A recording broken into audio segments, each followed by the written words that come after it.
Hallelujah. इसी बात को ध्यान में रखते हुए आइए अपनी बाइबल्स को जेम्स यानी याकूब के ऊपर हम ले चलें।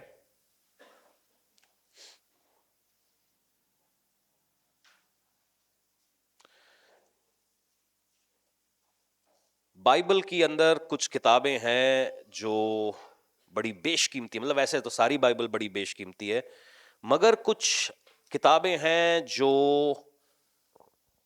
प्रैक्टिकल तरीके से अ, हमें ऑपरेट करना सिखाती हैं।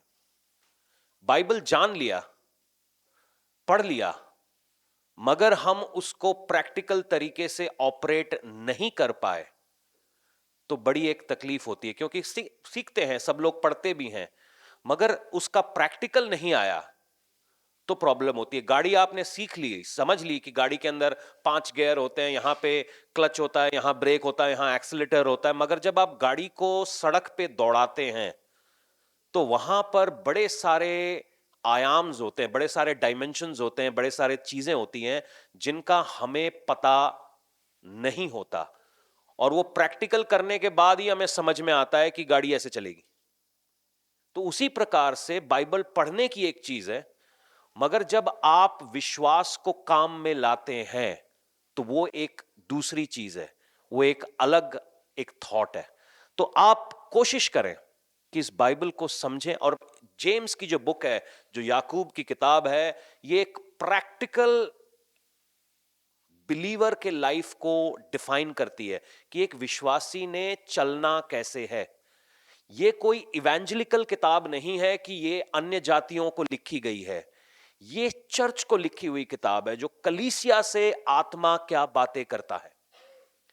और कई बार कलीसिया सोच रही है कि ये बातें मेरे लिए नहीं है, मगर बाइबल के अंदर पुराने नियम से प्रकाशित वाक्य तक जो कुछ लिखा है, सब का सब आपकी लाइफ में एप्लीकेबल होता है। उसमें से कुछ भी ऐसा नहीं है जो एप्लीकेबल नहीं होता है। सुनिएगा, हम इसको 1 से लेके 10 तक पढ़ेंगे और इसको हम आगे लेकर जाएंगे। तुम में लड़ाइयां और झगड़े कहां से आ गए? क्या उन सुख विलासों से नहीं जो तुम्हारे अंगों में लड़ते भिड़ते हैं? तुम लालसा रखते हो और तुम्हें मिलता नहीं, इसीलिए तुम हत्या करते हो।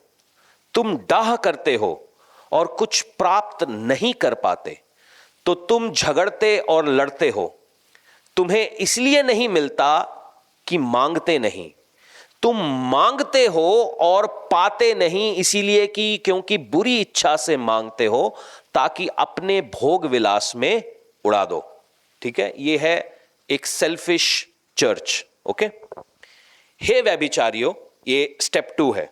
हे व्यभिचारिनियों, चर्च के अंदर ये एक स्त्रीलिंग का प्रचार बोला है, व्यभिचारिनियों, अडल्ट्रेस अंग्रेजी का जो शब्द है। क्या तुम नहीं जानती कि संसार से मित्रता करना परमेश्वर से बैर करना है? अतः जो कोई संसार का मित्र होना चाहता है वो अपने आप को परमेश्वर का बैरी बनाता है। क्या तुम समझते हो कि पवित्र शास्त्र जिस आत्मा को उसने हमारे भीतर बसाया है, क्या वह ऐसी लालसा करता है जिसका प्रतिफल डाह हो, यानी जेलसी? वह तो और भी अनुग्रह देता है, इसी कारण यह लिखा है कि परमेश्वर अभिमानियों का विरोध करता है पर दीनों पर अनुग्रह करता है। इसीलिए परमेश्वर के अधीन हो जाओ और शैतान का सामना करो तो वह तुम्हारे पास से भाग निकलेगा। परमेश्वर के निकट आओ तो वह भी तुम्हारे निकट आएगा। हे पापियों, अपने हाथों को शुद्ध करो, और हे दूचिते लोगों, अपने हृदय को पवित्र करो। दुखी हो, शोक करो और रो, और तुम्हारी हंसी शोक में, तुम्हारा आनंद उदासी में बदल जाए। प्रभु के सामने दीन बनो, ताकि वह तुम्हें। आप बोल रहे हो क्रिसमस का मैसेज है, थोड़ा सा अच्छा दो ताकि हमारे दांत निकलें, मगर दांत निकलने से तुम्हारी प्रॉब्लमें सॉल्व नहीं हो जाएंगी।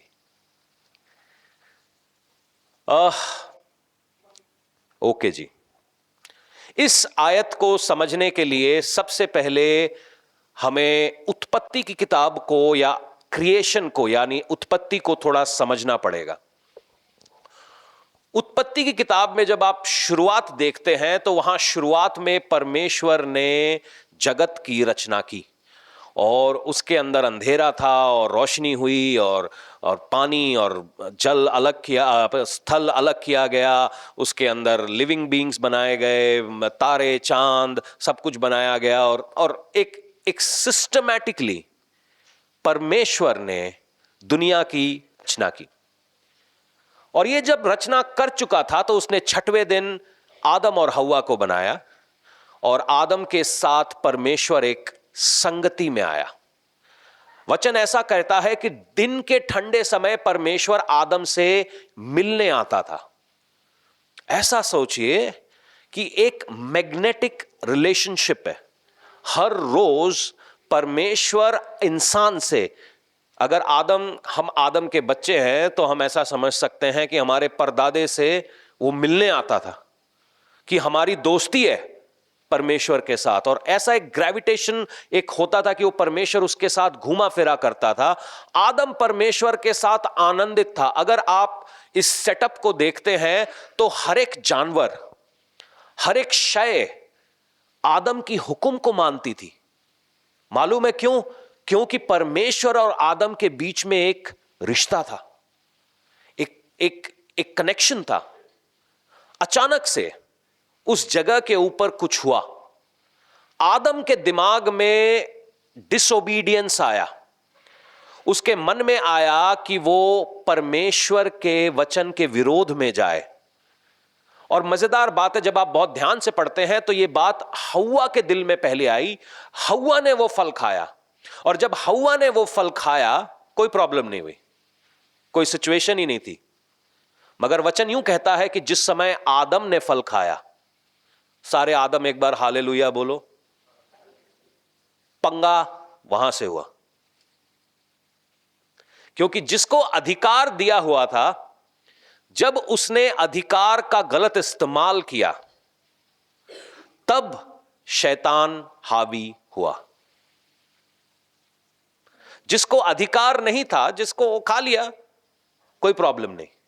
मगर जैसे ही आदम ने फल खाया, वचन कहता है आदम की आंखें खुल गईं और सबसे पहले उसको और कुछ नजर नहीं आया, अपनी कमी नजर आई और उसने कुछ पेड़ों से अपने आप को ढक लिया।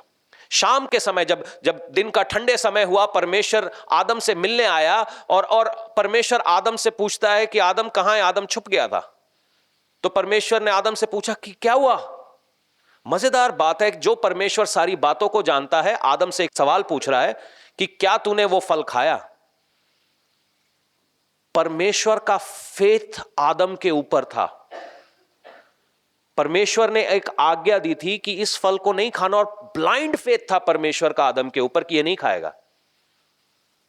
जो सब जानने वाला परमेश्वर है, उसने आदम को एक ही हुक्म दिया। जब हम पुराने नियम को पढ़ते हैं 613 आज्ञाएं हैं, मगर एक हुक्म दिया। आदम वो एक हुक्म भी नहीं रख सका। और वचन कहता है कि परमेश्वर ने एक जानवर को मारा और उसकी खाल से आदम और हव्वा के लिए कपड़े बनाए और इसके बाद उनको आदन की वाटिका से निकाल दिया। सिन ने एक सेपरेशन पैदा किया आदम और परमेश्वर के बीच में। परमेश्वर ने पाप की वजह से आदम को मार नहीं दिया, बल्कि उसके पाप का बोझ, ये रिलेशनशिप मैं आपको इसलिए समझा रहा हूं, एक अपने ही क्रिएशन के ऊपर डाला कि चलो इससे गलती हो गई क्योंकि ये सर्वश्रेष्ठ है। उसने एक क्रिएशन के ऊपर डाला, वहां पर एक लहू बहाया गया और जब वो लहू बहाया गया और उस लहू से आदम और हव्वा को ढका गया उन कपड़ों से। ऐसा फर्ज करिए कि आदम के जो शरीर के ऊपर जब वो कपड़े गए तो उसमें से लहू बह रहा था और वो लहू पाप को कवर कर रहा था। इस पॉइंट को थोड़ा पकड़ के रखिएगा, क्योंकि ये वही लहू है जो नए नियम में प्रभु यीशु ने हमारे लिए बहाया और हमारे सारे गलती गुनाह को मिटा दिया। हमने जो कुछ भी गलत किया है वो इस लहू के जरिए से कवर होता है। परमेश्वर ने आदम को उस जगह से, उस अथॉरिटी से हटा तो दिया मगर छोड़ा नहीं, क्योंकि वो अपने वायदे का पक्का है। कलाम यूं कहता है कि मैं तुझे कभी नहीं त्यागूंगा, कभी नहीं छोड़ूंगा। तो परमेश्वर आदम के साथ था, मगर आदम अपनी धुन में था, अपने ही जोन में था। कई बार ऐसा होता है ना कि हम परमेश्वर को, कभी बच्चे होते हैं, वो जो हमारे बच्चे होते हैं उनसे काफी कुछ सीखने को मिलता है। हमारे बच्चे को मना करोगे, ये नहीं टच करना, ये स्विच बोर्ड को हाथ नहीं लगाना। अच्छा, स्विच बोर्ड को हाथ नहीं लगाएंगे मगर हम रेगुलेटर के साथ खेल लेते हैं, झटका वहां से भी लग सकता है। कई बार विश्वासी भी ऐसा करते हैं। हम उल्टी सीधी तस्वीरें नहीं देखेंगे मगर गाना थोड़ा सा ब्लू है पानी चला सकते हैं क्या? ये हमारे बगल में एक ये मैरिज हॉल है।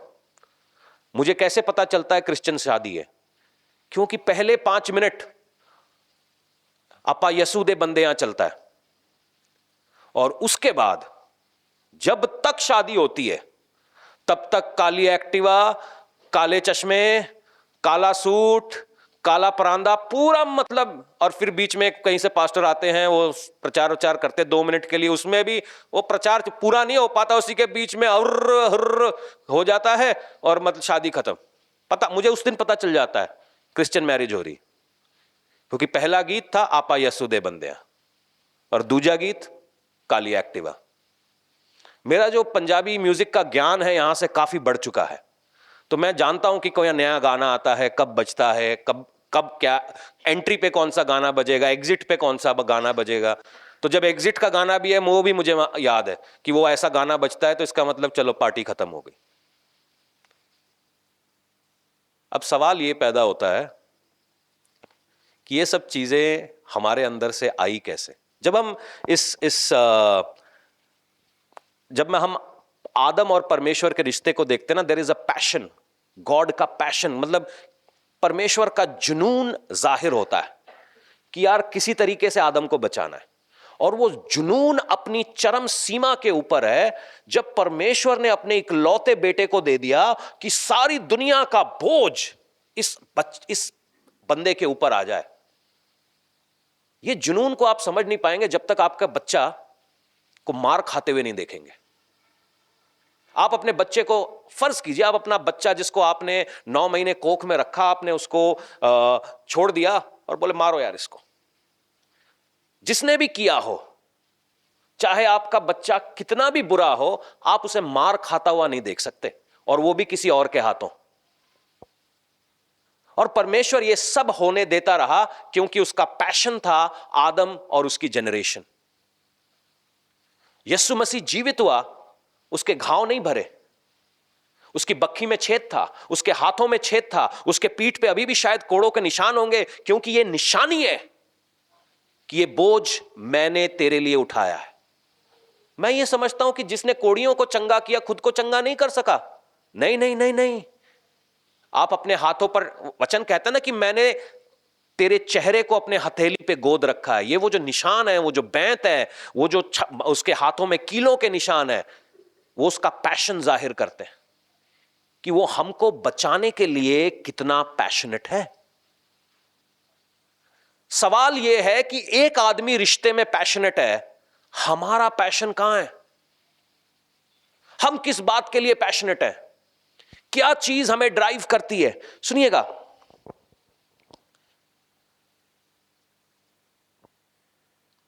इस टेक्स्ट को जो हम पहले हिस्से में देखना चाहते हैं, जो पहला हिस्सा है, बड़ी खूबसूरती से कहता है कि चर्च को बोल रहा है कि तुम में लड़ाइयां और झगड़े कहां से आ गए? क्या उन सुख विलासों से नहीं जो तुम्हारे अंगों में लड़ते भिड़ते हैं? आदमी पता है लड़ता कब है? जब वो सुख विलास में डूबा हुआ होता है। आप थोड़ा सा सोचने की कोशिश करिएगा।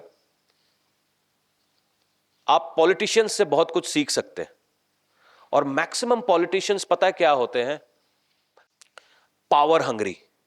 उनको पावर की भूख है, उनको सेवा करने की भूख नहीं है, उनको पावर की भूख है। मैक्सिमम 100 में से कोई एक होगा जो यूं कहेगा कि यार मुझे सेवा करनी है। बाकी 99 जो हैं वो इसीलिए पॉलिटिशियंस बने हैं क्योंकि उनको पावर चाहिए। 2 गाड़ियां आगे चलें, 2 गाड़ियां पीछे चलें। मैं आज बोलता हूं कि जितने लेजिस्लेटिव असेंबलीज हैं, जितनी राज्यसभा है, जितनी लोकसभा है, उसके अंदर बेनिफिट देना बंद कर दो। इनको कहो कि सेवा करनी है तो फ्री में करनी पड़ेगी, देखो कितने करते हैं। पंजाब असेंबली के अंदर कुछ टाइम पहले, 6 महीने पहले झगड़ा चल रहा था इनकी वेतनों को लेकर कि भैया जितने एमएलए बने हैं उनकी तनख्वाहें बढ़ाओ, खर्चा नहीं झिल रहा। ये एक ऐसी तनख्वाह, एक ऐसा सीट है जिसमें आप चुन के आए हो, आपको चुना गया है ताकि आप इस जगह के ऊपर बैठे, ताकि आप देश का भला कर सकें। मगर पंजाब असेंबली के अंदर कुछ समय पहले एक डिबेट चल रही थी कि हमारी तनख्वाहें बढ़ाएं। तुम क्या आईएएस हो, आईपीएस हो?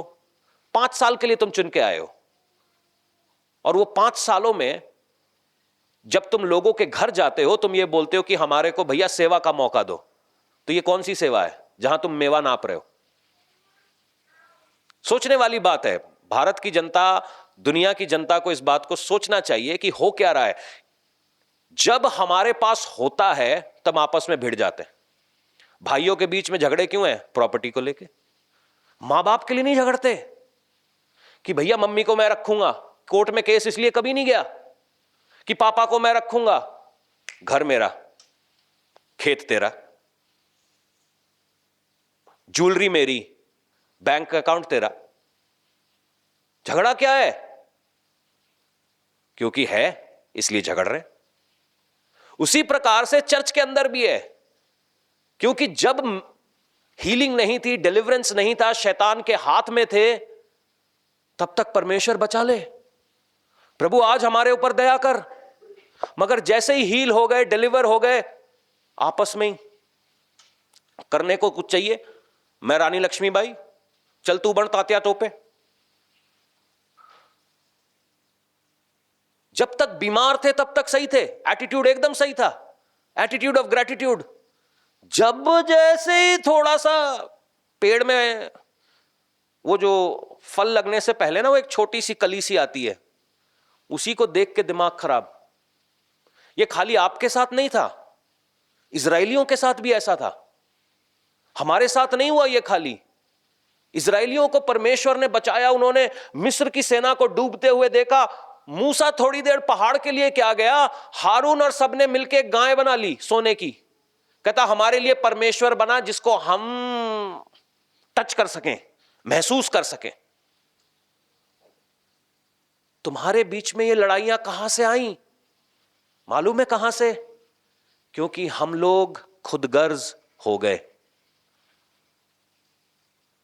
चर्चिस के अंदर आप देखते हैं गुटबाजी। चलो हमारा चर्च थोड़ा अलग है, प्रभु ऐसा अलग ही रखे, गुट ना बनाए हो। एक ही ग्रुप होना चाहिए, एक ही परिवार होना चाहिए, और एक ही परिवार के रूप में एक ही मकसद होना चाहिए कि प्रभु का वचन फैलाया जाए। नहीं तो सबने ग्रुप्स बना लेने हैं। लड़कियां अलग बैठेंगी, आंटियां अलग बैठेंगी, वो उसके साथ अलग बैठेगा, फिर वो उसकी चुगली करेगा, वो उसकी चुगली करेगी। उसके पास कौन सा मोबाइल, उसके मुंह पे लिपस्टिक, उसका पैंट, उसकी शर्ट, उसका सूट। कहां से? तुम्हारे बीच में लड़ाई झगड़े कहां से आ गए? कल तक जब तुम्हारी पैंट फटी हुई थी, परमेश्वर से मांग रहे थे कि प्रभु ये पैंट फटी हुई है, इसको जोड़ दे। आज प्रभु ने जोड़ दी। अरे उसकी पैंट देखी है क्या तूने? कहां से आ गई? कहां गया तुम्हारा पैशन? तुम्हारा पैशन होना चाहिए जिस तरीके से परमेश्वर ने मेरी इस फटी हुई पैंट को जोड़ा है, मैं जमाने भर की फटी हुई पैंटों को जोड़ सकूं। और कोई दूसरी बात होनी नहीं चाहिए तुम्हारे दिमाग में। जिस तरीके से परमेश्वर ने मुझे हील किया है, मैं जाके दूसरों को हील कर सकूं। जिस तरीके से परमेश्वर ने मुझे छुड़ाया है, मैं गवाही बनूं ताकि लोग परमेश्वर की तरफ आए और सबके सब हील हो जाएं यीशु नाम में। यह पैशन कहां गया? अगर आज भी आपको बिस्तर में से खींच के निकालना पड़ता है चर्च जाने के लिए, तो आपका उद्धार नहीं हुआ। अगर आज भी आप अपने आप को घसीट के चर्च लेकर आ रहे हो, तो आपका उद्धार नहीं हुआ। अभी भी एनकाउंटर बाकी है।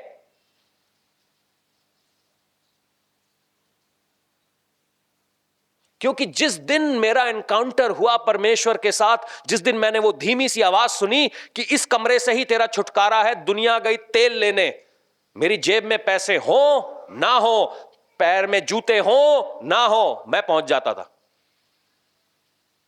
आज भी वही पैशन है। मुझे कोई फर्क नहीं पड़ता क्या हो रहा है क्या नहीं हो रहा है, मेरे पास कपड़े हैं नहीं है, मेरे काम रुकना नहीं चाहिए, मेरा काम रुकना नहीं चाहिए। मुझे आज भी याद है कि मैं किस हालात से पहली बार चर्च गया था, किस सिचुएशन में वहां पहुंचा था। अगर आपको वो याद नहीं तो आपका उद्धार नहीं हुआ। वो पैशन कहां गया हमारा, कहां गई वो आग? क्योंकि थोड़ा सा मिल गया, हमें थोड़ा सा मिल गया, बस हमारा दिमाग हो गया खराब। हिस्ट्री है ये, और इस हिस्ट्री के बड़े सारे साइड इफेक्ट्स हैं। लोग बलवा कर रहे थे, मूसा हर बार उनसे मिल रहा था और उनको काउंसिल करने की कोशिश कर रहा था, उनसे बातें करने की कोशिश कर रहा था। एक दिन मूसा फेडअप हो गया। जब आप ऐसे लोगों से घिरे हुए होते हो ना, आप फेडअप हो जाते हो, और जिस पत्थर से बात करनी थी मूसा ने उसको मार दिया। संगति का असर आता है। ये वो मूसा है जिसने फिरौन की गद्दी हिला दी। ये वो मूसा है जिसने लाल समुद्र को 2 हिस्से में कर दिया। ये वो मूसा है जिसके कहने से परमेश्वर आमने सामने मुंह पे बातें करता था। ये वो मूसा है जिसके चेहरे की ओर इजराइल देख ना सका, मगर जब लोगों के साथ ये डील करने लगा, दुनियावी लोगों के साथ, ये खिंच गया। हम में से कितने लोग आज भी वो पैशन को अपने अंदर रखते हैं कि यार प्रभु, आज प्रेयर करनी है, आज वचन पढ़ना है, आज चर्च चलिए, चलो कुछ नया करेगा प्रभु, आज मेरे जीवन में कुछ नया होगा, कुछ नया होगा। इसके कारण है, मैं बताऊंगा। मगर वो पैशन कहां जा रहा है? सुनिएगा,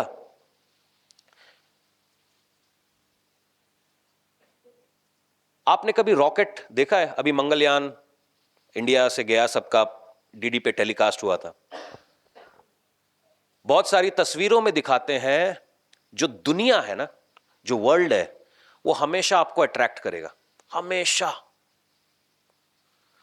बहुत सारे लोग दुनिया में खींचे चले जाते हैं। इसमें बुरी बात नहीं है, मगर ये ऐसा है, अगर मैं अपने आप को ऊपर उछालूंगा तो नीचे ही आऊंगा, क्योंकि यहां पे ग्रेविटी काम कर रही है। ये दुनिया का सिस्टम है।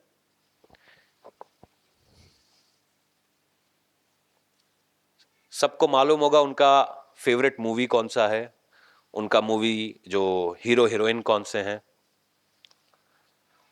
और सबको, सबके दिल में होता है ऐसा, क्योंकि हम एक दुनियावी लेवल से निकलते हैं, ठीक है। मगर जब तक हम परमेश्वर के टच में नहीं थे, परमेश्वर को जाना नहीं था, एनकाउंटर नहीं किया था, तब तक ये सही था। मगर जब हमने प्रभु को एनकाउंटर कर लिया, फिर भी उन्हीं चक्करों में घूम रहे। जो रॉकेट है ना, रॉकेट, उसको भी ग्रेविटी नीचे खींचती है, उसको भी दुनिया नीचे खींचती है। मगर रॉकेट के अंदर बूस्टर्स लगे हुए होते हैं, जिनको वो अर्थ के ग्रेविटेशनल पुल से बाहर जाकर 45,000 या 50,000 फीट पे जाकर वो बूस्टर्स को छोड़ देता है, और रॉकेट अपने आप तैरने लगता है। जो नीचे से रॉकेट के अंदर जब ऊपर जाना होता है ना, उसको पूरी ताकत लगानी होती है, उसको फास्टिंग करनी पड़ती है, उसके अंदर प्रेयर को होनी पड़ती है, उसको वचन पढ़ना पड़ता है, उसको हर मीटिंग में जाना पड़ता है। ये एक डिसिप्लिन है। और जब ऐसा कर रहा होता है ना रॉकेट, बहुत सारा फोर्स, मतलब 12G फोर्स, मतलब आपका सारा जो सर का खून है वो आपके पांव में आ जाता है,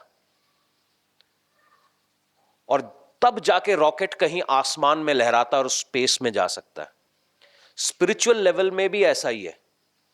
दुनिया आपको खींचती रहेगी, अट्रैक्ट करती रहेगी, आप खींचते जाओगे। कल तक गाना चल रहा था आज ब्लू है पानी, तो हम ब्लू पानी को ढूंढ रहे थे। जब हमें ब्लू पानी खत्म हो गया, आज कोई नया गाना चला है, काली एक्टिवा, हम काली एक्टिवा को ढूंढ रहे हैं। गाने सीजन के हिसाब से चेंज होते हैं, परमेश्वर नहीं बदलता। ना मेरा पैशन बदलना चाहिए। जब मैं बीमार था तब मेरे अंदर पैशन था, प्रभु एक बार चंगा कर, प्रचार करूंगा। जैसे ही ठीक हो गया, वांडे चले, चल पाई, दिहाड़ी लगाइए। कल तक तुम बिस्तर में थे, हैं? तुम्हारे को टॉयलेट जाने के लिए एक आदमी की जरूरत पड़ रही थी, आज जैसे ही परमेश्वर ने ठीक कर दिया, दिहाड़ी लगाइए। बड़े मतलबबाज हो यार, बड़े मतलबबाज हो। क्योंकि मैं बताता हूं, जो चुने हुए होते हैं ना, वो कभी दुनिया में फिट नहीं हो सकते, क्योंकि परमेश्वर ने उन्हें चुना है। पता वचन क्या कहता है? जॉन 6, यूहन्ना 6 उसका 44 खोल लो।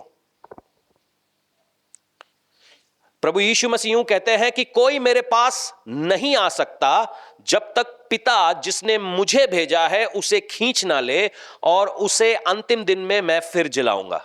अगर आज आप प्रभु यीशु को जान पाए हैं तो इसलिए नहीं जान पाए कि आप बहुत ही सच्चे, अच्छे, ग्रेट व्यक्ति थे, आपके जैसा और कोई नहीं है, मगर परमेश्वर ने इस दुनिया की नींव रखने से पहले आपको चुन लिया था ताकि आप प्रभु यीशु में बचाए जाएं। यूहन्ना रचित सुसमाचार उसका 6 का 44, जॉन 6:44।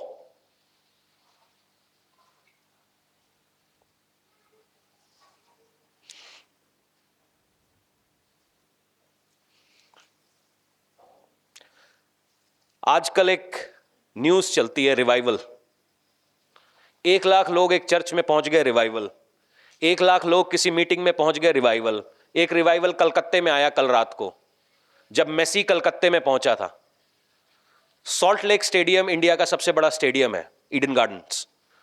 उसमें 1 लाख लोग आते थे, 1 लाख अंदर थे, 10 लाख बाहर थे। हम उसको रिवाइवल क्यों नहीं गिन रहे? लोग ही इकट्ठे करने हैं ना। रिवाइवल का मतलब मालूम है क्या है? जब अजूजा स्ट्रीट पे रिवाइवल, जब पेंटिकूस के दिन में रिवाइवल आया, प्रार्थनाएं रुक नहीं रही थी। वचन यूं कहता है, हर रोज किसी के घर में मिलते थे, वहीं पे खाना होता था, वहीं पे रोटी तोड़ते थे, वहीं प्रार्थना करते थे। प्रार्थनाएं नहीं रुक रही थी इनसे। अजूजा स्ट्रीट के अंदर भी यही रिवाइवल हुआ, प्रार्थनाएं नहीं रुक रही थी। पिट्सबर्ग के अंदर भी यही रिवाइवल हुआ। यह कौन सा रिवाइवल है कि लाख लोग एक जगह पर पहुंच जाते हैं मगर शहर का क्राइम रेट नीचे नहीं आ रहा? यह कौन सा रिवाइवल है जहां पे व्यभिचार नीचे नहीं आ रहा?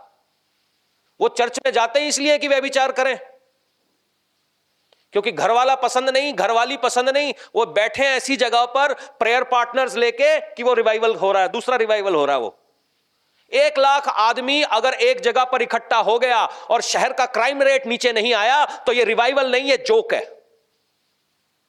मैं नहीं मानता इस बात को, क्योंकि हिस्ट्री बताती है जब जब रिवाइवल आया है दुनिया रुक गई है, सिचुएशंस चेंज हो गई है, चोरों ने चोरी करना बंद कर दिया। यह कौन सा रिवाइवल है जहां पे लोग ठेकेदारी करने लगते हैं चर्च के अंदर? हमारा हाल बाहर वालों से बुरा कर दिया है और उसका नाम दे रहे रिवाइवल। अगर किसी ने 1990s में माइकल जैक्सन का कॉन्सर्ट, ये मैंने अपनी आंखों से देखा, टिकट वाले बाहर खड़े थे, टिकट वाले बाहर खड़े थे। अगर उसको भी अगर आप रिवाइवल कहना चाहते हैं तो कह दीजिए, क्योंकि भीड़ इकट्ठी थी। कितने लोगों ने अपना जीवन प्रभु को दिया, कितने लोगों ने उस रिवाइवल के जरिए, मैं अगर आप रिवाइवल नापना चाहते हैं तो उसको ऐसे नापिए। लोग तो कहीं भी इकट्ठा हो जाते हैं, शादी ब्याह में इकट्ठा हो जाते हैं, वो रिवाइवल है क्या? बस उस टर्म को बड़े ढीले तौर पे इस्तेमाल करते हैं। रिवाइवल मालूम है क्या है? जक्की बोल के, जैकियस बोल के एक टैक्स कलेक्टर था। उसने यीशु मसीह को देखा, कहता मेरे घर चल। यीशु मसीह एक टैक्स कलेक्टर के घर में चला गया, इनफैक्ट एक फ्रॉड के घर में चला गया। जब यीशु मसीह जक्कियस के घर में आया, कुछ नहीं बोला, बैठ गए, खाना खा रहे हैं। जक्कियस बोलता आज उद्धार मेरे घर पे आया, मैंने जिससे गलत गलत पैसे लिए ना उसका 4 गुना वापस करूंगा। कोई प्रचार नहीं हुआ, कोई बाइबल नहीं खुली, कोई ले हैंड्स नहीं हुआ, कोई रुमाल नहीं रखा गया।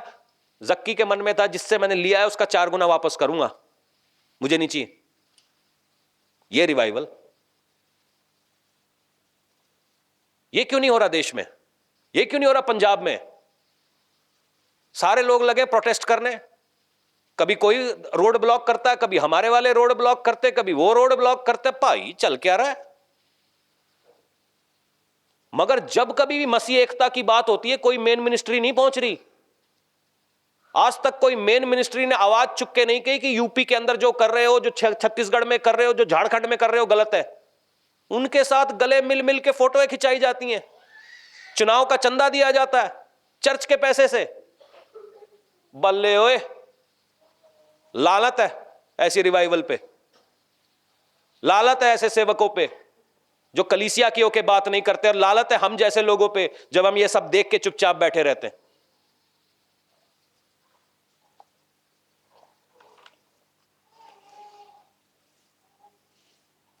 चर्च को दुनिया खींच रही है।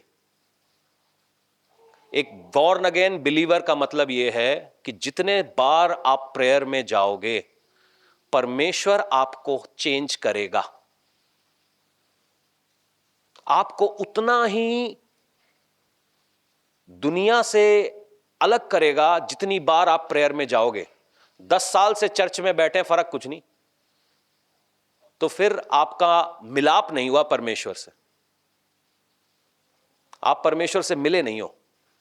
क्योंकि जितनी बार आप मिलोगे ना प्रभु से, पवित्र आत्मा अंदर ही अंदर ना वो डालती रहती है, वो देखा है ना, टक टक टक टक होती रहती है कि प्रभु कब बदलूं, कैसे चेंज करूं, कैसे चेंज करूं, हो नहीं रहा मुझसे, मुझसे ये छूट नहीं रही, ये सिगरेट हाथ से छूट नहीं रही, मेरे से ये शराब नहीं छूट रही। अंदर चलता रहता है कि कैसे अपने आप को होली करूं।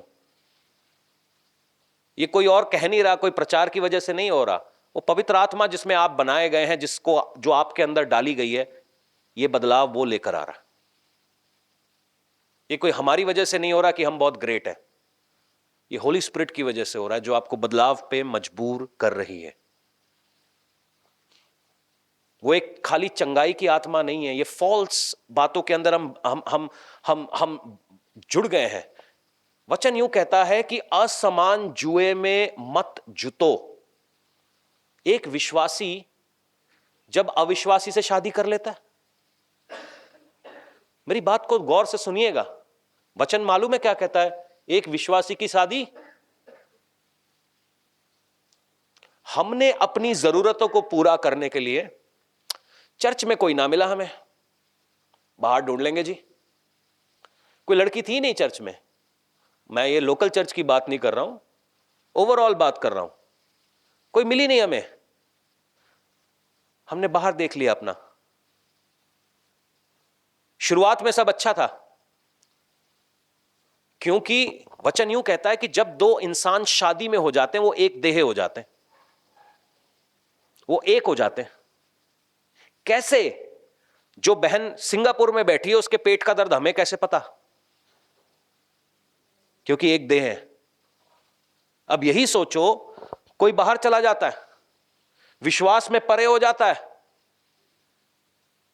और जब हम उनके साथ अपने योक्स कर लेते हैं, हम जुड़ जाते हैं, जुए में जुट जाते हैं, तो वो एक धुन पर चल रहे हैं, हम एक धुन पर चल रहे हैं। फिर कहते हैं पास्टर जी प्रेयर करो, मेरी बीवी मेरी बात नहीं सुनती, वो तो दिन रात वो फिल्मी गानों पे डांस करती रहती है। तो तुझे पहले नहीं पता था? पहले यही गाने तुम्हें इंस्टाग्राम पे बहुत अच्छे लग रहे थे, और आज यही गाने तुम्हें दर्द दे रहे हैं। क्यों? मैं जानता हूं कुछ लोगों को यह बात हजम नहीं होगी, मगर वचन यह कहता है, जिनकी शादियां हो गई हैं उनसे पूछो कि एक अविश्वासी के साथ जुए में बंधना कैसा है। कैसा होता है मेरे लिए कुछ और मायने नहीं रखता। हम एक किताब पे कोशिश कर रहे हैं लिखने की, हमारे को समय नहीं मिल रहा, बड़े टाइम से लिखी हुई है, उसको कोई हम एडिट नहीं कर पा रहे। एक विश्वासी को कैसे शादी करनी है वो बहुत जरूरी है, क्योंकि जब तक मौत आपको जुदा ना करे तब तक ये शादी चलने वाली। और इस शादी में आप कौन से बंदे को लेकर आओगे ये बहुत जरूरी है। सुनिएगा, हम अपनी जरूरतों को पूरा करने के लिए जब चर्च के बाहर देख रहे हैं या परमेश्वर के वचन के बाहर देख रहे हैं, सवाल यह उठता है कि क्या सही में मेरा उद्धार हुआ है? हम उसको उद्धार कैसे कह सकते हैं? हमारी बड़ी एक लड़ाई है। मैं ये किसी के पास चिप्स का पैकेट है क्या? चिप्स का पैकेट देना, दे दे, ले खोल दिया। किसी और के पास है कोई चिप्स का पैकेट? दिखाओ जरा मुझे, लेकर ही नहीं आए तुम लोग चिप्स। दिखा तो मुझे, पैकेट तो दिखा दे। जिसे दिखा देता हूं। पता है, जब हम ये पैकेट खरीदते हैं, आप में से कोई बाहर भूखा भूखा हुआ है जहां पे आपको कुछ खाना नहीं मिल रहा है? हो सकता है, हो जाते हैं।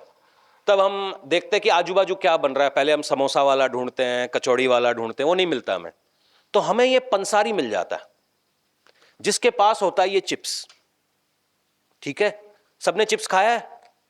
हाँ, कैसा लगता है? स्वादिष्ट है ना? ओके। इसके अंदर कुछ चीजें हैं, कभी आप ध्यान से इसके पीछे पढ़ेंगे ना, कई सारी चीजें हैं जो शायद आपको पता नहीं है। हम ये पैकेट 10 रुपए देके खरीद लेते, मगर खाली ये पैकेट की चिप्स नहीं आते, ये ऊपर की जिल्त भी आती है, ये कवर, इसके अंदर की हवा। आपको ये नहीं मालूम ये चिप्स बना कहां पे।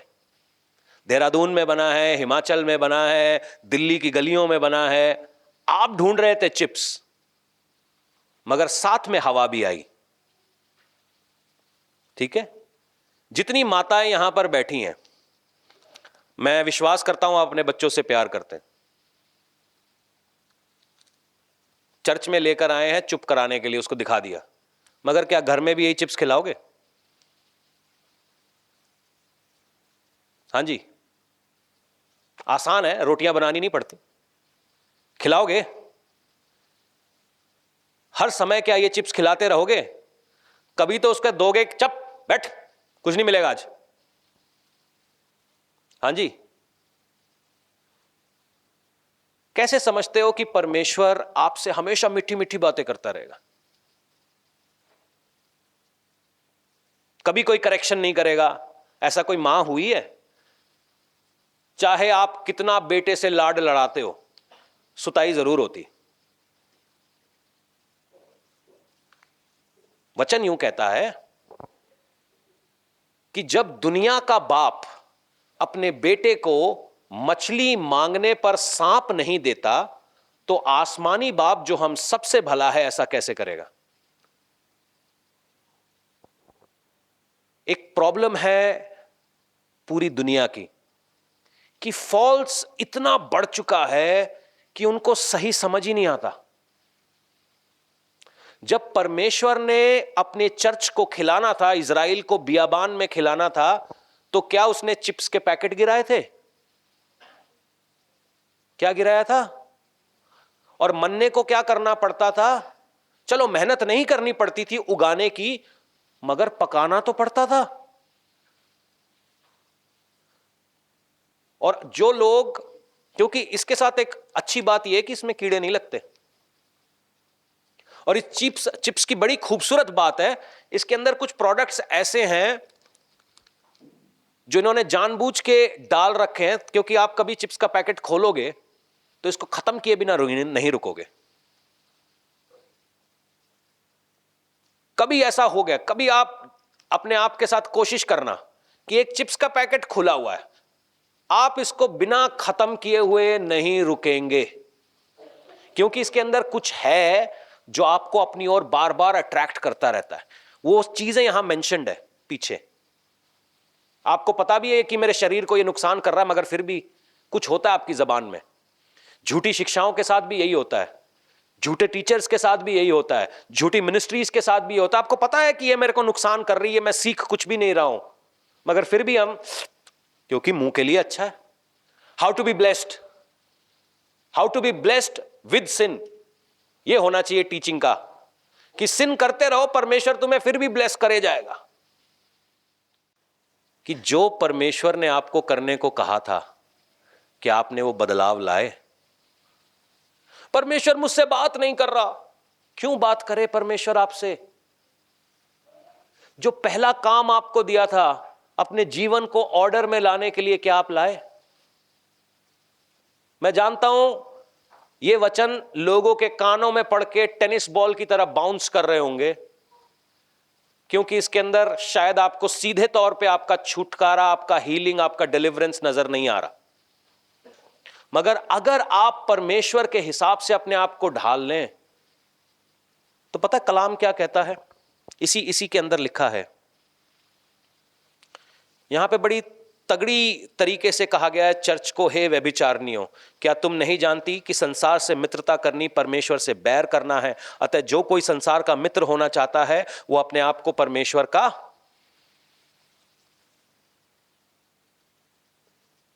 कई बार ये खास तौर पे होता है जब हाल ही में एक छोटा सा लड़का है 11-12 साल का, अभी धारीवाल में आकर गया, उसको लोगों ने प्रचारक बना दिया। अब वो छोटा सा लड़का अपनी वीडियोस कैसे बनाता है, एंट्री और एग्जिट, उसको मालूम चल गया कि भैया धंधा कैसे चलेगा एंट्री एग्जिट पे, एंट्री की वीडियो, एग्जिट की वीडियो, और फुल नकल पापा जी की। मेरी बात सुनो, और हम लोगों के दिमाग का इलाज हो, बोलो हालेलुया। बड़े सारे गए थे मीटिंग में, चीख पुकार हुई रात के 1-1:30 बजे तक, मैं दरवाजा पकड़ के खड़ा था कोई अंदर ना आ जाए, ऐसे मतलब इतने बड़े स्पीकर लगाए थे उन्होंने। सुनो भाई साहब को 18-19 तक जाने दो, जब आपके शरीर के हार्मोन आपके अंदर दीवानगी पैदा कर रहे होते हैं, सारी दुनिया, मतलब हर कोई लड़की आपको हीरोइन नजर आ रही होती है, तब आप अपने आप को काबू कैसे पाते हो, वो टेस्ट है। यीशु मसीह भी 12 साल में मंदिर में बैठा था जहां शास्त्री उसका वचन सुन रहे थे, मगर 30 साल तक वो सेवकाई में नहीं गया। वचन भी ये कहता है जो नया है उसको ज्यादा मत चढ़ाओ, कहीं वो दूसरों के ठोकर का कारण ना बने। और हाडे पंजाब दी तो बल्ले ही है, उसको निकलने दो ना, उसको सीजन थोड़ा देखो तो सही, 17 पे क्या करता है, 18 पे क्या करता है। जब फेसबुक की दीवार सब न्यानियां कह रही होंगी मिलते हैं रात के 9 बजे, अकेले छत पे आओगे क्या? तब क्या करता है? क्वालिटी टेस्टिंग तो हुई नहीं ना, क्वालिटी टेस्टिंग तो हुई नहीं। हमारे पासबान ऐसे हैं जिनकी खबरें हमें मिलती हैं, रात के 1:30 बजे मैसेज जा रहा है मैं ब्रेड बटर खा रहा हूं। ये कोई पास्टर है? किसी लड़की को मैसेज डाल रहा है मैं ब्रेड बटर खा रहा हूं, तेरी बीवी को पता है तू ब्रेड बटर खा रहा है और सारी जमाने में तू डाल रहा है? काम इदा दे हो सामने बैठ के, जे आपने मेरे से बात करनी है, जो परमेश्वर ने मेरा हिस्सा दिया वो मेरे साथ बैठेगी, वरना बात ही नहीं, कल्ले कुल्ले कोई बात नहीं। मैरिज काउंसलिंग लेनी है, मैरिज खाली ताड़ी नहीं हुई, ताड़े हस्बैंड दी हुई है, हस्बैंड को साथ लेके आओ। मैं कल्ला होंदा बुराइयां नहीं सुननी, उनको भी पसंद है। अकेले मिलोगे पास्टर जी तो बताऊंगी, क्यों भाई, ऐसी कौन सी दिल दियां गल्लां हैं, सब मिलके भी कर सकते। ये है चर्च जिसको हम बेदारी वाला बोल रहे हैं, नहीं, पवित्र है चर्च। पवित्र आत्मा चर्च को व्यभिचार नहीं बोल रहा है, यहां ये कलाम में है, हे व्यभिचारनियों। क्यों? क्योंकि दुनियावी ट्रिक्स तुमने रख ली अपने साथ। 5वीं आयत यूं कहती है कि क्या तुम यह समझते हो कि पवित्र शास्त्र व्यर्थ है, बाइबल व्यर्थ है, बेकार की किताब है। पूरी दुनिया में बड़ी सारी किताबें लिखी गई हैं, मगर एक ही किताब को बोला गया है बाइबल, जो पवित्र शास्त्र है। जिस आत्मा को उसने हमारे भीतर बसाया है, क्या वह ऐसी लालसा करता है जिसका प्रतिफल ढाओ? क्या लालची आत्मा मिली? क्या पवित्र आत्मा कभी किसी को आगे बढ़ता हुआ देख ललचाएगी या खुश होगी? क्या किसी की तरक्की से, किसी की ब्लेसिंग से पवित्र आत्मा झुंझलाती है? अगर ऐसी है तो उस बंदे के अंदर पवित्र आत्मा है ही नहीं। अगर आप चर्च में बैठ के किसी और को ब्लेस होता हुआ देख चिढ़ रहे हो, तो मैं चाहता हूं आज से फास्टिंग करो।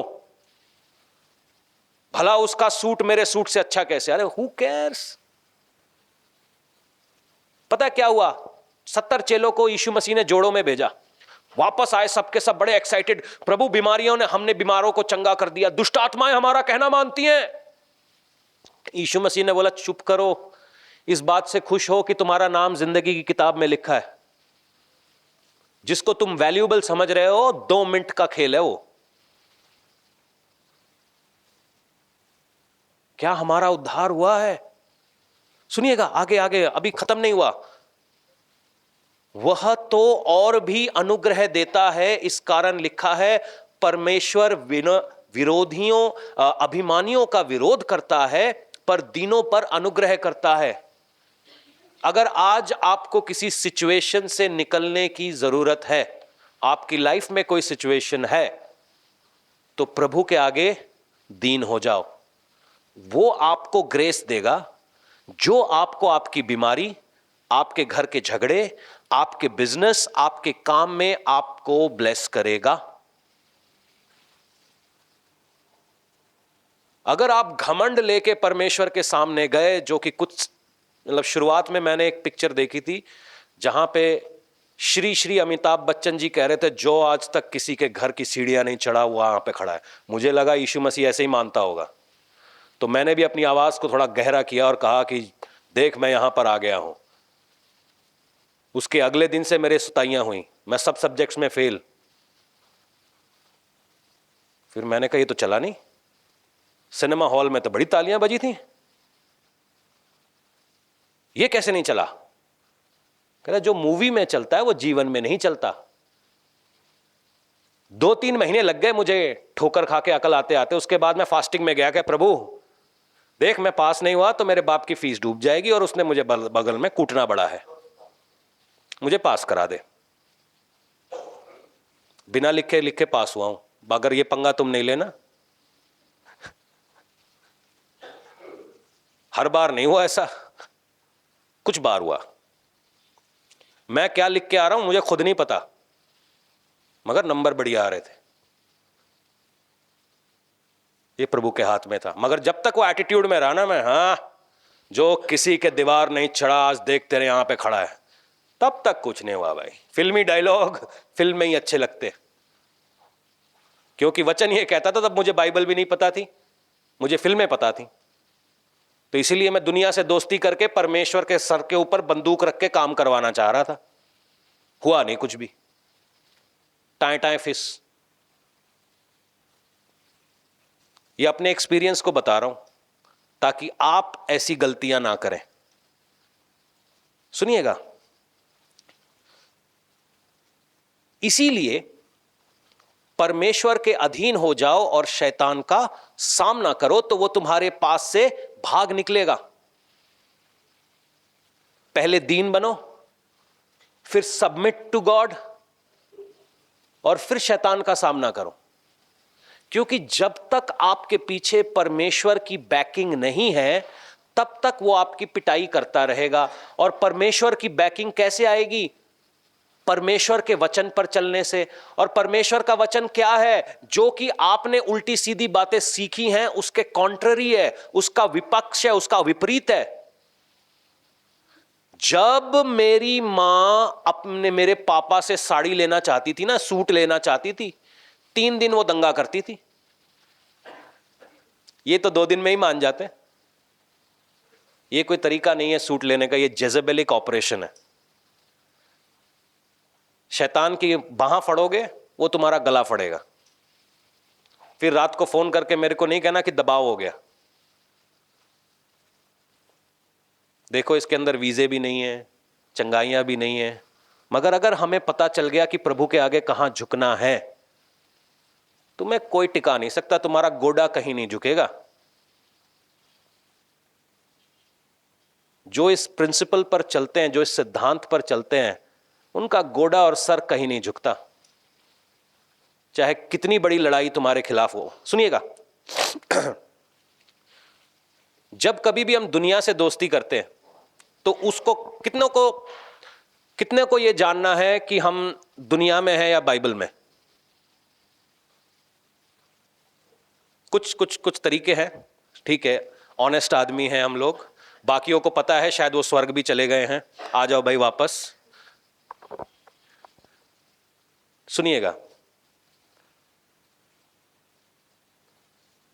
हे पापियों, अपने हाथों को शुद्ध करो। हाथों का शुद्ध होना मतलब कहीं आप कोई गलत काम तो नहीं कर रहे। ये हाथ जो परमेश्वर की हमद और सना के लिए हैं।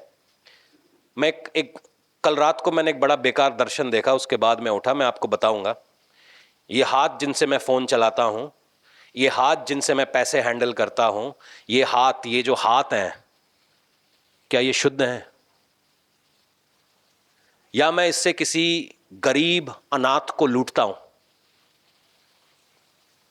किसी को गलत तरीके से छूता हूं, किसी के ऊपर अधर्म करता हूं? ये बातों को जानना है इन हाथों से। क्या मेरे हाथ शुद्ध हैं? क्या मेरे हाथ पवित्र हैं? जिस हाथ से मैं इस पवित्र शास्त्र को उठाता हूं, क्या ये शुद्ध है, इस लायक हैं? ये मैं नहीं बता सकता, ये आपने जांचना है। दूसरा,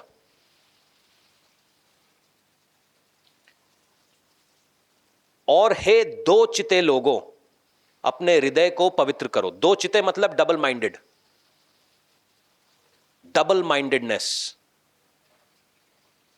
ये करूं कि वो करूं?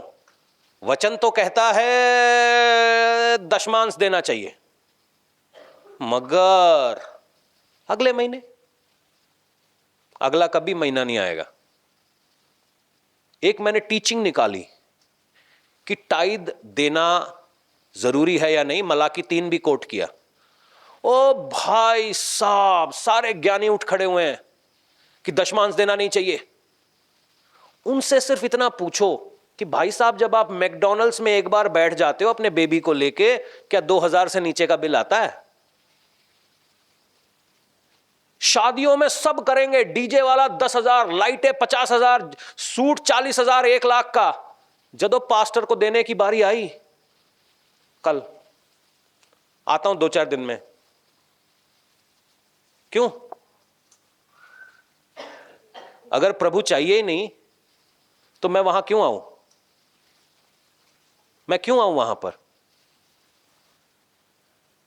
दो चिते, डबल माइंडेडनेस। परमेश्वर कह रहा है फास्टिंग कर। आज तो इंडिया पाकिस्तान का मैच है, दोस्तों के साथ बैठना है। परमेश्वर कह रहा है दारू पीने वालों के साथ नहीं बैठना, मगर हमें तो वहीं बोतल खोल के, वहीं जहां पे वो बोतल खोल के बैठे, वहीं तो मजाक होता है, वहां पता चलता है शन्नों के साथ क्या हो रहा है। बिमला ने नया बॉयफ्रेंड कौन सा रखा, क्या मेरा नंबर आएगा कि नहीं आएगा?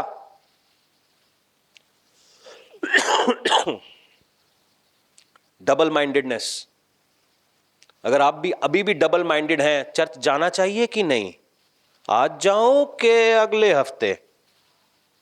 जवाब यहां पर लिखा है। अगर परमेश्वर के काम करने के लिए सुसमाचार सुनाऊं कि नहीं, यहां लिखा है।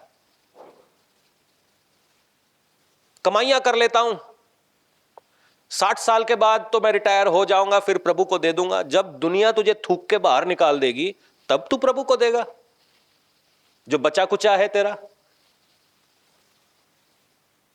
बेस्ट क्यों नहीं? Double mindedness. सुनिए, अगर ये चीजें आपके साथ हो रही हैं तो आज तौबा करें।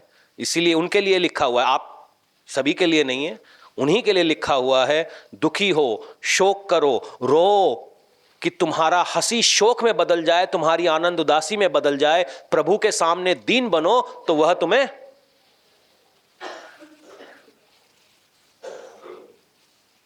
सुनिएगा।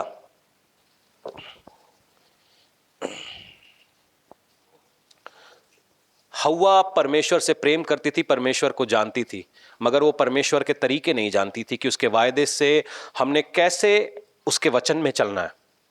मगर परमेश्वर ने हमें पवित्र आत्मा दिया है, परमेश्वर ने हमें वचन दिया है।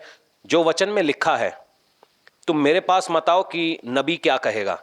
अगर वचन में लिखा है अविश्वासी से शादी नहीं करना तो नहीं करना। अगर वचन में लिखा है कि जो 7वां दिन है उसको पवित्र मनाना तो पवित्र मनाना। अगर वचन में लिखा है कि दिन रात प्रार्थना में लगे रहो तो प्रार्थना में लगे रहो। मेरे को फोन करके मत पूछो कि क्या करूं। जो वचन में लिखा है, you don't need a prophet to confirm it, it is already written. ये लिखा हुआ है और शैतान भी ये लिखे हुए से हारता है। सुनिएगा, कल रात को मेरे को एक दर्शन आया। दर्शन में ऐसा था कि मैं एक गाड़ी में बैठा था। उस गाड़ी को मैंने किराए पे लिया था और मैंने किसी के साथ धारीवाल आना था और वो किसी हमारे चर्च का बंदा है। तो जब गाड़ी उसके घर के आगे पहुंचती है तो घर बहुत बड़ा है और उसका घर जो है अंधेरे में है। तो जो गाड़ी का ड्राइवर है वो मेरे से कहता है कि ये व्यक्ति 3.5 घंटे के बाद आएगा। मैंने इसको बोला कि 3 बज चुके हैं, 3.5 घंटे तक हम क्यों वेट करें। कहता है कि आपने गाड़ी को हायर किया है ताकि आप और ये व्यक्ति साथ में जाएं। मैंने कहा 3.5 घंटे तो मैं वेट नहीं करूंगा, क्योंकि मैं तो गाड़ी में बैठा हुआ, वो आए चाहे ना आए। तो जब बात आई कि मैं उस ड्राइवर को के साथ थोड़ा सा एग्रेसिव हुआ कि मैं क्या, आप गलत कर रहे हो, आप मुझे रोक नहीं सकते, मैं जा रहा हूं। तो उसने फोन नहीं छीन लिया मेरा, ताकि मैं कॉल करके कंफर्म ना कर सकूं कि ये व्यक्ति क्या कर रहा है। और फिर हमारे बीच में स्कफल हुआ और मैंने अपना फोन उसके हाथ से निकाल लिया। बहुत सारे लोग इस कलीसिया में बैठे हैं जो अपने फोन पर को शैतान के हाथ में दे चुके, और इसीलिए उनका घर अंधेरे में है। वचन यूं कहता है, पुराना नियम आसान था कि अगर आप व्यभिचार करते हुए पकड़े गए तो, जब तक व्यभिचार करते हुए पकड़े नहीं गए कोई सजा नहीं। मगर नए नियम में यीशु मसीह कहता है कि अगर तुमने किसी को लस्टफुली देख लिया तो भी आप व्यभिचारी हो। तो कौन सा नियम आसान है, पुराना कि नया? हम में से बहुत सारे लोगों ने अपना फोन शैतान के हाथ में दे रखा है और इसीलिए हमारे घरों के अंदर उसका राज चल रहा है। आज से अपने फोन को सैनिटाइज करो, रो, शोकित हो, प्रभु के आगे टूट जाओ ताकि तुम बरकत पा सको। पता है कौन व्यक्ति आशीषित होता है? भजन 91 यूं कहता है कि जो परम प्रधान के छाए हुए स्थान में बैठा रहे वह सर्वशक्तिमान के छाया में ठिकाना पाएगा। जो इस जेम्स का आखिरी जो हाई पॉइंट है वो यूं कहता है, परमेश्वर के निकट जाओ वो तुम्हारे निकट आएगा। Draw near to God and he will draw near to you. कैसे? कैसे? आदम की जांघों पर किसी जानवर का खून था। आपके पास यीशु का लहू है जो आपको सीधा अति पवित्र स्थान में ले जा सकता है। अति पवित्र, जहां सेनाओं का यहोवा की गद्दी है। आड़े टेढ़े विचार, घमंड, झगड़ा, लड़ाई, जेलसी, ये कुछ आपके यहां पर है कोई फायदा नहीं, कुछ फायदा नहीं इसका। आपकी आंखें आपकी पत्नी को छोड़कर किसी और के अंदर इश्क ढूंढ रही हैं, कोई फायदा नहीं। आपकी आंखें आपके पति को छोड़कर किसी और के अंदर अपना लवर ढूंढ रही हैं, कोई फायदा नहीं। आप व्यभिचार कर चुके हो, गुड न्यूज टू यू। आप अपने हस्बैंड वाइफ एक दूसरे से बात करने की बजाय किसी और से बात करना पसंद करते हैं, लफड़ा हो चुका है, डैमेज हो चुका है, कंट्रोल करना बाकी है, किसी ना किसी दिन बम फूटेगा।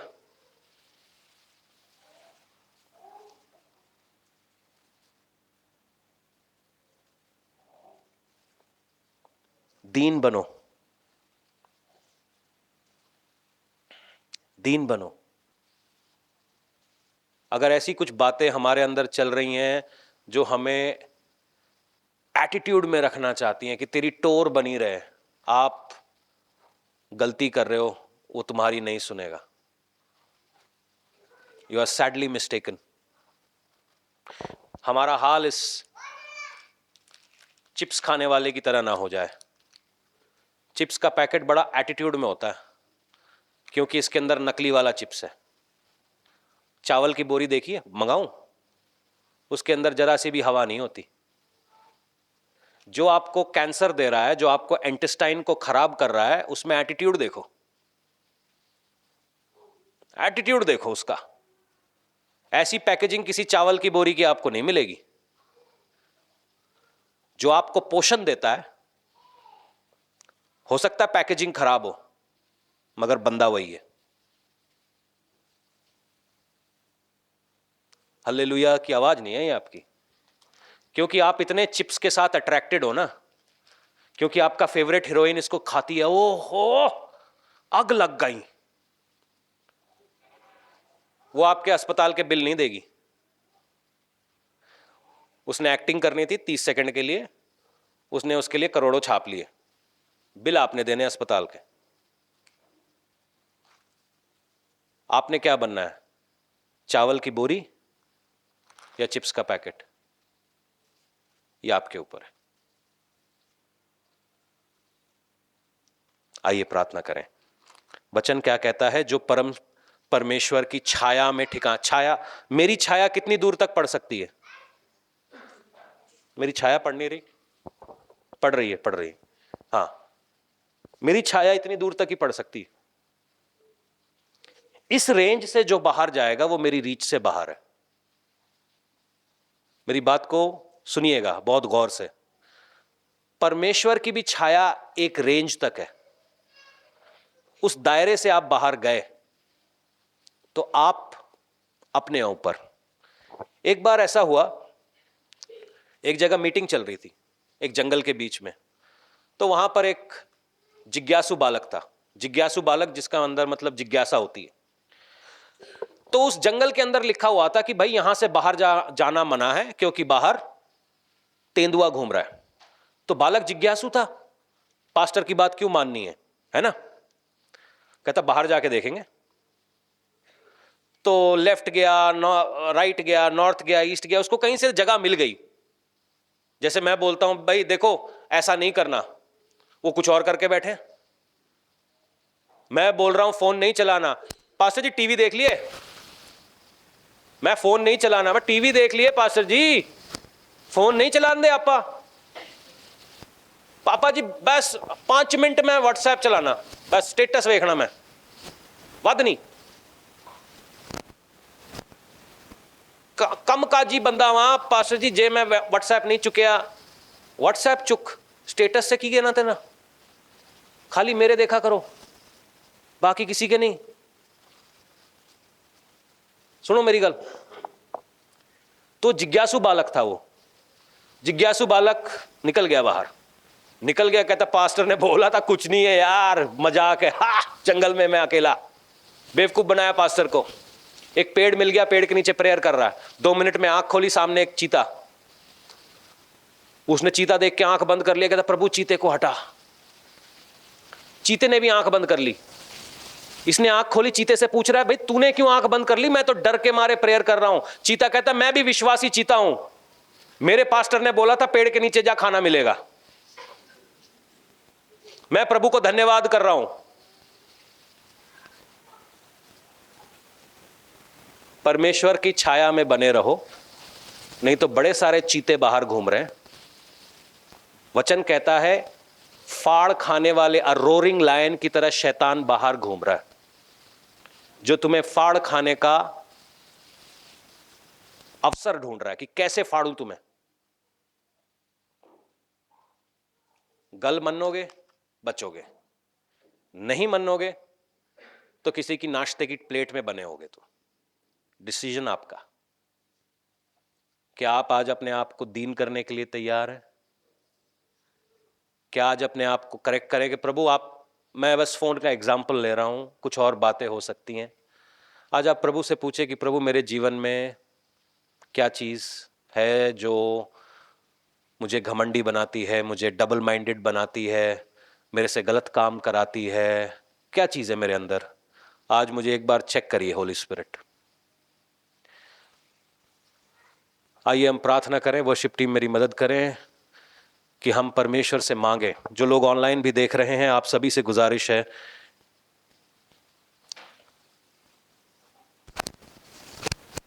इस जो ख्वाब मैंने देखा उसके अंदर मैंने ये देखा कि ये व्यक्ति जो है हमारे चर्च का हिस्सा है और ये एक फॉल्स टीचिंग को फॉलो कर रहा है, एक फॉल्स मिनिस्ट्री को फॉलो कर रहा है। वो फॉलो नहीं करता मगर उनसे प्रभावित है, क्योंकि वो उनके वीडियोस देखता है,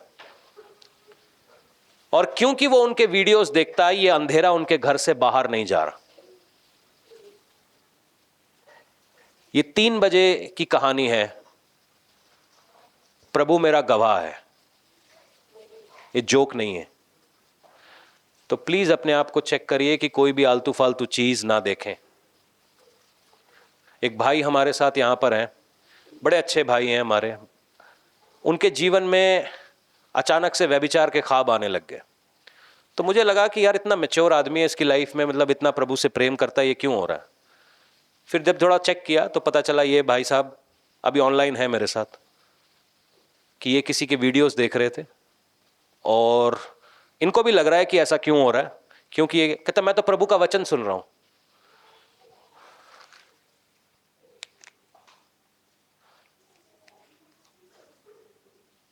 हवा पैकेज आपको नहीं पता। फिलहाल के लिए हमारी प्रॉब्लम पता है क्या है? जब मैं विश्वास में छोटा था ना तो यूट्यूब था, टीवी पे गिन के 3 प्रोग्राम आते थे, वही 3 प्रोग्राम देख के मैं बड़ा हुआ। मगर आज की तारीख में आप लोगों ने बाइबल पढ़ने की जगह अपने फोन पे प्रेयर लगा के सुनते हो। क्यों? सुनो प्रेयर, वचन सुनो, वचन सुनने की मनाही नहीं है, मगर ये तो पढ़ो। ये क्यों नहीं पढ़ते? क्योंकि इसमें मेहनत लगती। ये ऑन करके बैठ जाने में मेहनत नहीं लगती। हाल आपका ऐसा ही होगा। ओह सॉरी, ये इन्होंने केस कर देना मेरे पे।